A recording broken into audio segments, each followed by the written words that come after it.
Welcome, architects and engineers. In the world of ultra-scalable systems, standard Kubernetes primitives often fall short of meeting the rigorous demands of 99.999% availability. Today, we are moving beyond basic deployments and services. We are exploring how to bake operational intelligence directly into your infrastructure using custom resources and the operator pattern. A truly resilient cluster isn't just about surviving node failures.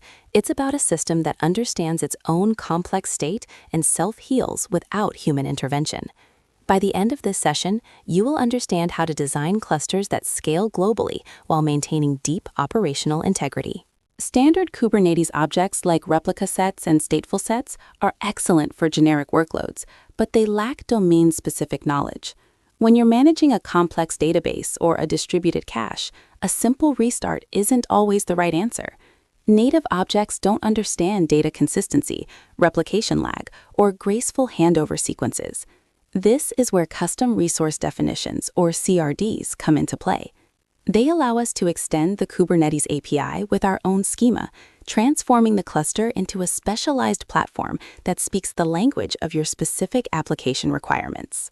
The core of Kubernetes resilience is the control loop.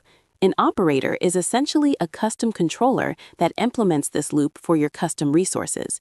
It constantly performs 4 actions: observe the current state, analyze the difference from the desired state, react by executing changes, and repeat. By embedding operational knowledge, the kind usually found in a runbook, directly into the Go or Rust code of an operator, we ensure that the system handles complex failure modes 24/7 without needing an engineer to wake up at 3 a.m. To achieve extreme resilience, your operators must be HA aware. This involves implementing leader election for the operator pods themselves, ensuring only one instance is making decisions at a time to prevent race conditions. Furthermore, your custom logic should automatically enforce anti-affinity rules and multi-zone replication. If a zone goes down, the operator shouldn't just wait for K8s to reschedule. It should proactively rebalance the remaining instances to maintain the required quorum and data integrity across the remaining infrastructure. Resilience also means clean transitions. In Kubernetes, deleting a resource happens instantly unless you use finalizers. Finalizers allow your operator to perform pre-delete hooks, such as backing up data, removing DNS entries, or draining connections, before the object is actually removed from the API.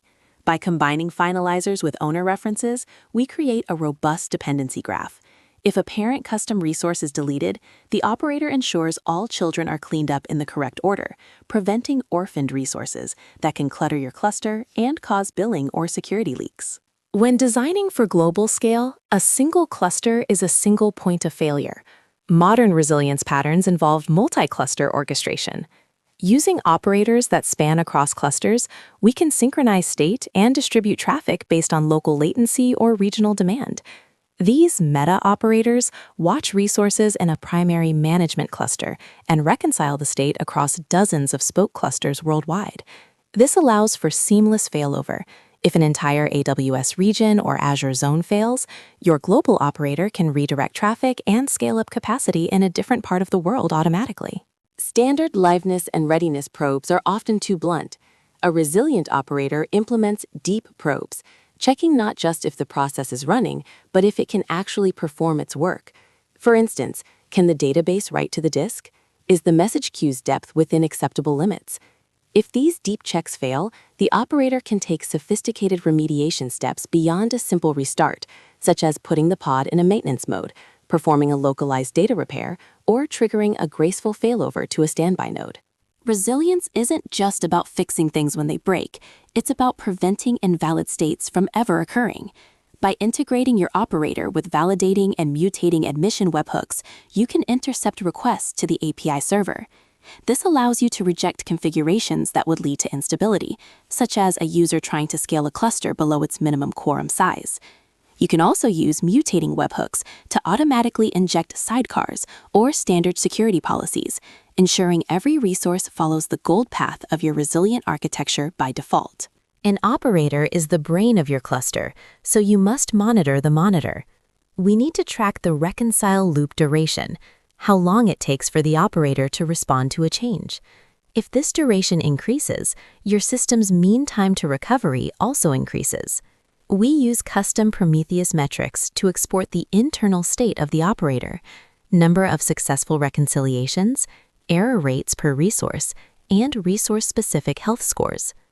This allows SRE teams to visualize the resilience score of the cluster in real time and tune the operator's logic for maximum performance. We are moving toward a future of autonomous infrastructure, where Kubernetes clusters are not just managed, but are self-aware. By mastering custom resources and operators, you are shifting from being a firefighter to an architect of automation.